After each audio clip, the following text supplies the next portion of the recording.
What's good, y'all? It's the one and only Nappy Head Fred coming back to y'all with another album review.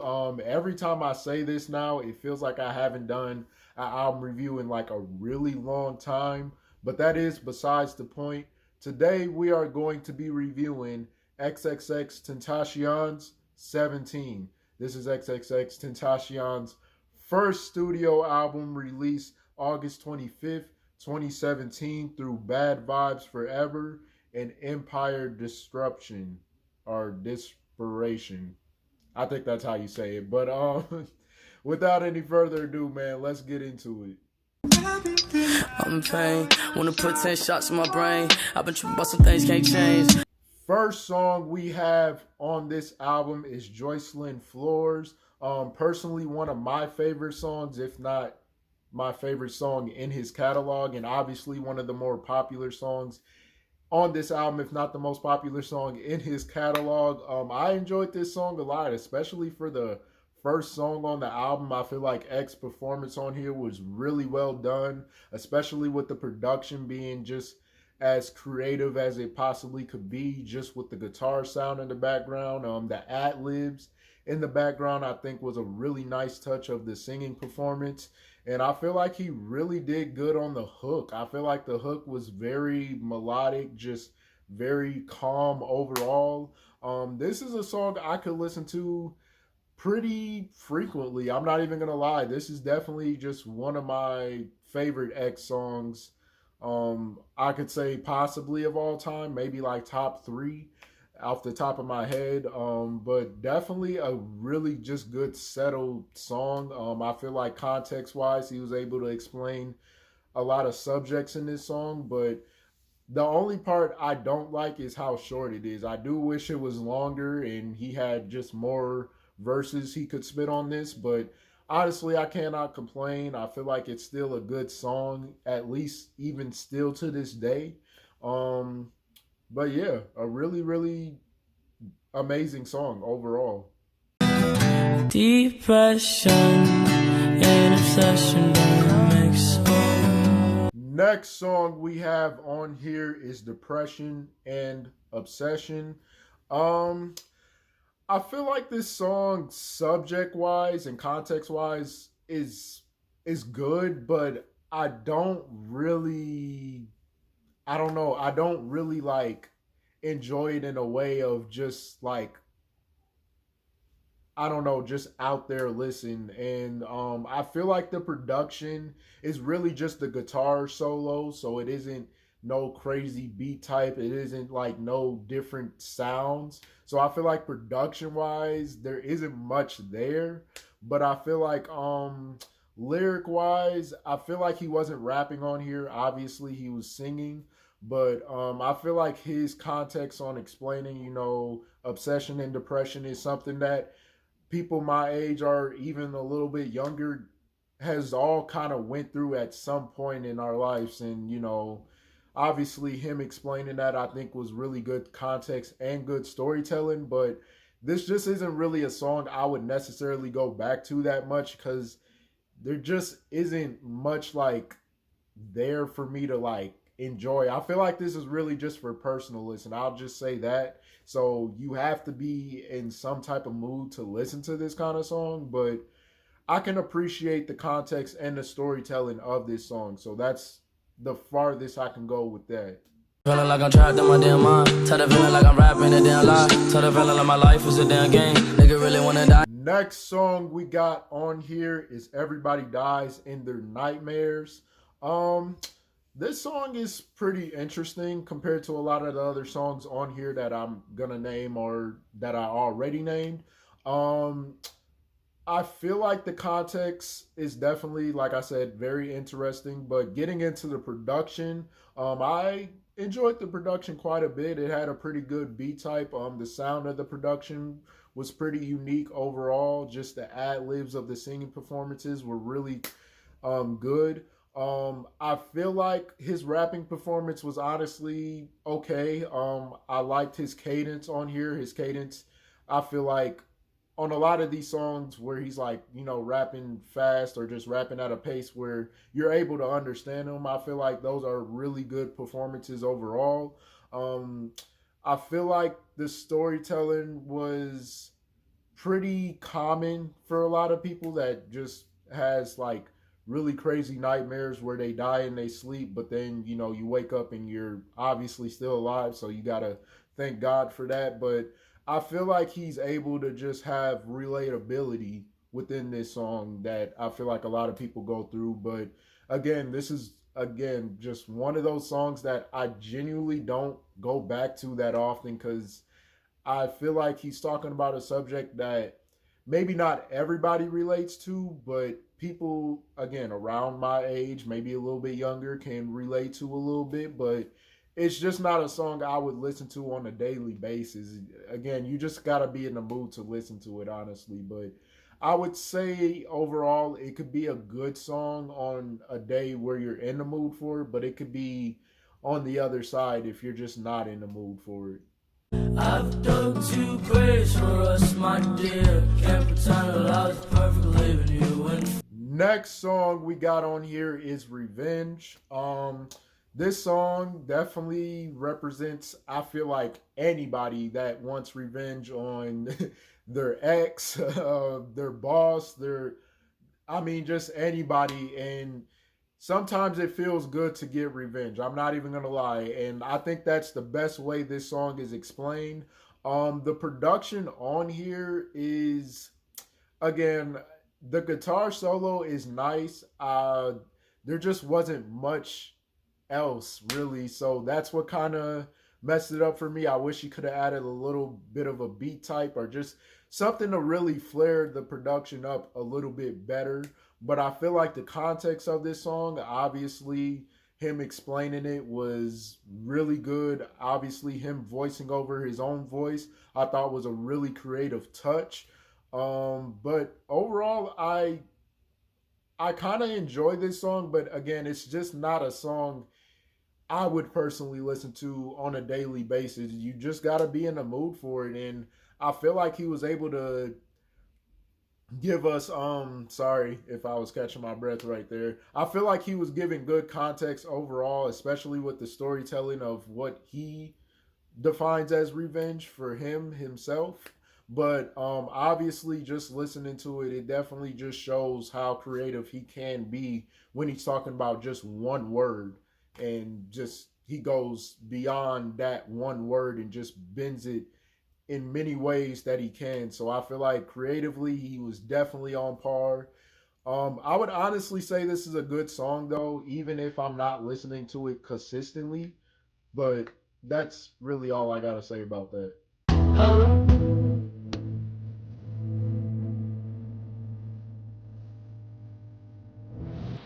Next song we got on here is Save Me.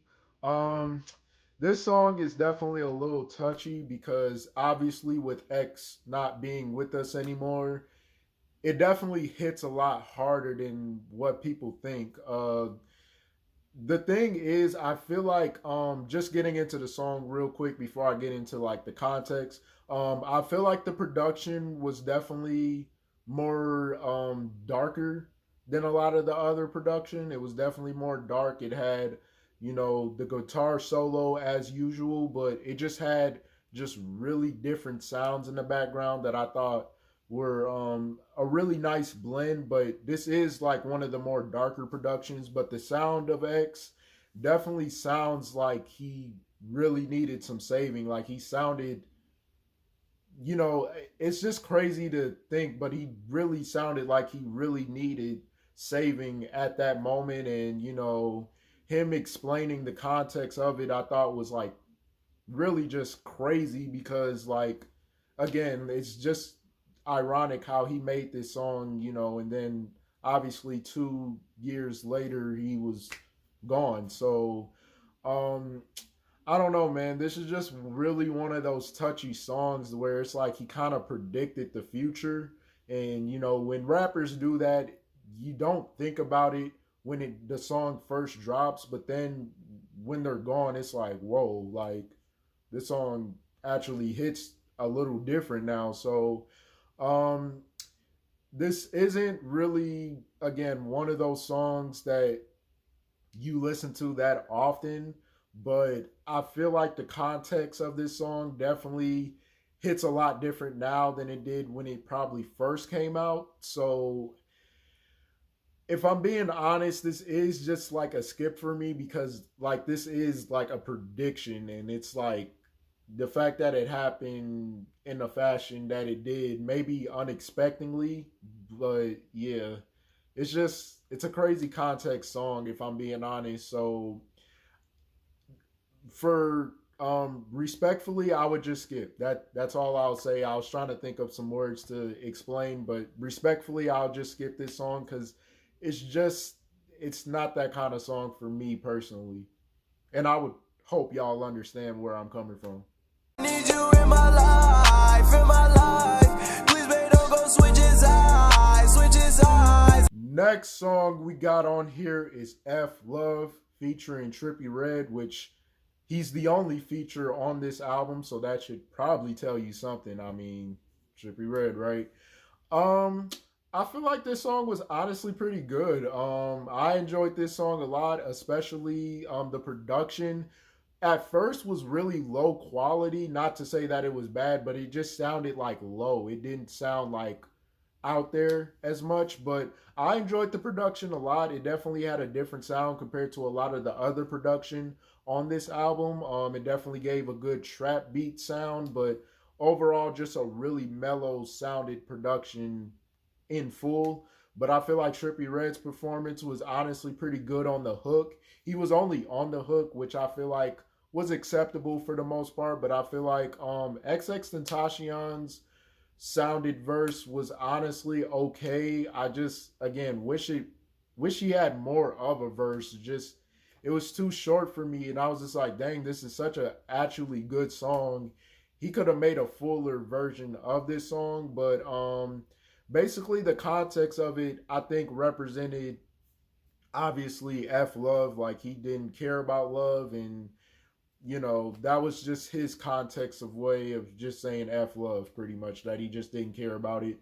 But I see myself going back to this song every now and then. It's not really a song I would go back to that often, but for memories and just, you know, obviously nostalgic purposes, I will go back to this song often. And this is kind of one of two songs that I would possibly go back to on this album. Just a hint for y'all, but I would say overall a amazing song. Now the fact that I'm alone is fucking comforting, and I can't seem to shake this fucking feeling in my. Next song we got on here is Carry On. Wow. I think this is a good jump from F Love to Carry On, because obviously you got to carry on from a bad relationship or just a bad situation. Any bad situation or just any bad friendship, relationship, you have to carry on. And I feel like he was able to explain that context wise throughout the song. I feel like the production was definitely very fitting for the title of the song in general. The way he was just able to explain it with just his one verse, I thought was honestly very iconic. But it shows how versatile XX can really be, especially when it comes to this song, because I feel like he could have really been spitting on this song, but he kind of just slowed it down. And I wish he was able to give like a full verse. Like his verse is kind of just cut off, and it's just like, dang, man, I know X can really spit, but on this song he just kind of spit something light. And I feel like the context is just very important, just to carry on from whatever bad situation you were in, or just anything really. Just carry on and just move on from there. So honestly, I feel like this song has a good message, which is very ironic without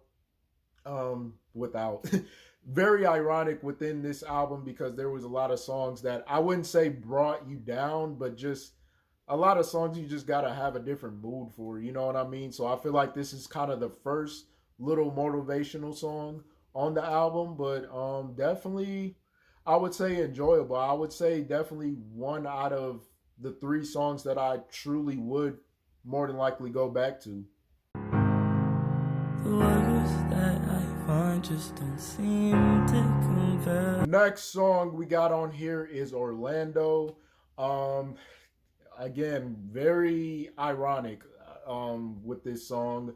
Um, when so many rappers talk about like death, especially at a young age, I hate to say it, but when you say it so much, it's gonna happen, and maybe not in the fashion that he wanted, but like it just what goes around comes around. It's like he kind of just wished that upon himself, and him explaining like lyrics wise within this song, it's just like, dang, dude, like why did he have to talk like this? You know what I mean? So the production is really just a piano sound, which is really a dark piano sound, not much of a beat type to it, not much other things going on throughout the production. But I feel like the context of this song, it like I said, it definitely just hits different when you know he's not here with us anymore. So a very touchy song, not a song I would go back to that often due to what actually happened. And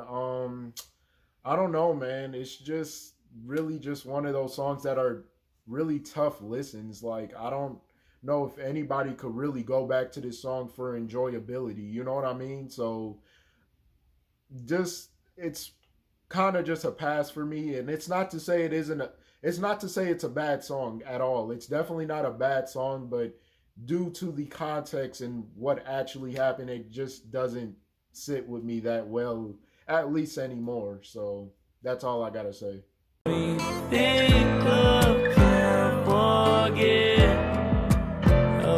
The last song we have on this album is Ayla. If I said her name wrong, who cares at this point? Realizing who this song is about definitely makes me like understand like the hurt XX was really dealing with on this song, and you could hear it in his voice. Like he's truly hurt by this girl that pretty much, I believe, had something to do with him going to prison or just something of that sort. And as much as this song maybe isn't the most repeated listen song, it definitely has some really crazy context to it. Just him explaining like he won't forget like what basically she did to him, and you know what I'm saying? And the fact that he was able to even name the song after her, you would think it would be some type of love song, but nah, he's hurt, and you could hear it in his voice. And I feel like the production was definitely very fitting with what X was truly explaining. And a lot of people don't make songs about a certain person. They kind of just put it out there, but they don't let you know who they're talking about. And I feel like X was able to explain that in a totally different way that I don't feel like any rapper or just any person in general would be able to do. So he was definitely able to just make this song with confidence, but you could hear it in his voice that he was very, very hurt about that whole situation. And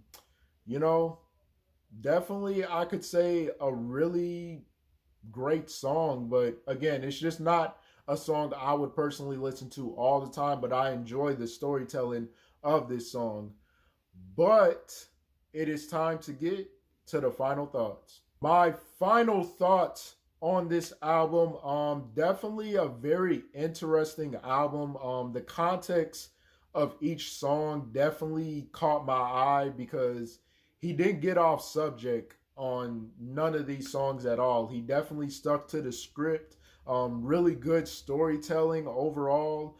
But I will say, as far as this whole album goes, you definitely have to be in the mood for it. It's not an album that a regular person could just go into and just enjoy right away. You definitely have to be in the type of mood to listen to it. And the reason why I say that is because when I had first listened to this album was the first time it came out. So I remember listening to this for the first time when I was 16, and Ironically, I've listened to it every single year and I've always had the same opinion about this album and how creative it is, how diverse it is, how introspective it is, and just the context of this album and storytelling is really just on a different level. And, you know, with it being kind of emo rap, you're not hearing much of a lyrical ability, you're not hearing much of a long verse, but the context of it and the storytelling of him putting it in such a short amount of time, I feel like it's very creative within itself. And I feel like it doesn't get any better than that, honestly. So as much as this album is good creatively and all that sort of stuff, it's not really a repeated listen album. And I could confidently say that because he does have other albums or just other EPs or mixtapes in general that you can put on repeat. But I feel like within this album, I just don't think it's that kind of album you could put on repeat.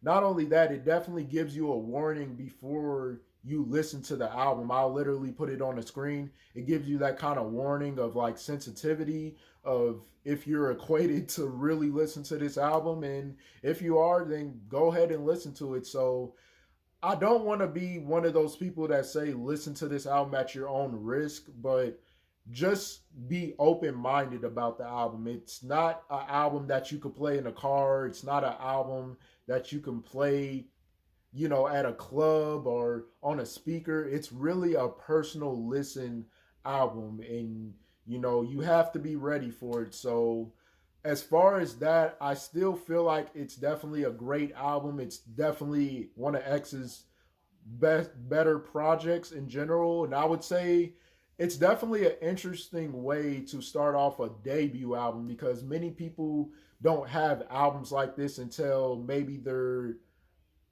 I don't know, fifth or fourth studio album, and he was able to do this within his first. And not only that, I think he announced this album while he was in jail. So he was very excited to release an album like this because it got a totally different introspect of XX. So definitely, I would say context was amazing. Storytelling was amazing as well, especially with the self-titles. And definitely just an album I would advise y'all to listen to if y'all haven't listened to it already. With all that being said, I'm giving this album a 7.5 out of 10. That will conclude today's video. I hope y'all enjoyed. If y'all did, like, subscribe, and comment down below what other albums y'all want me to do. Also, click the link down in my description for all my social medias. But yeah, I'll catch y'all on the next one.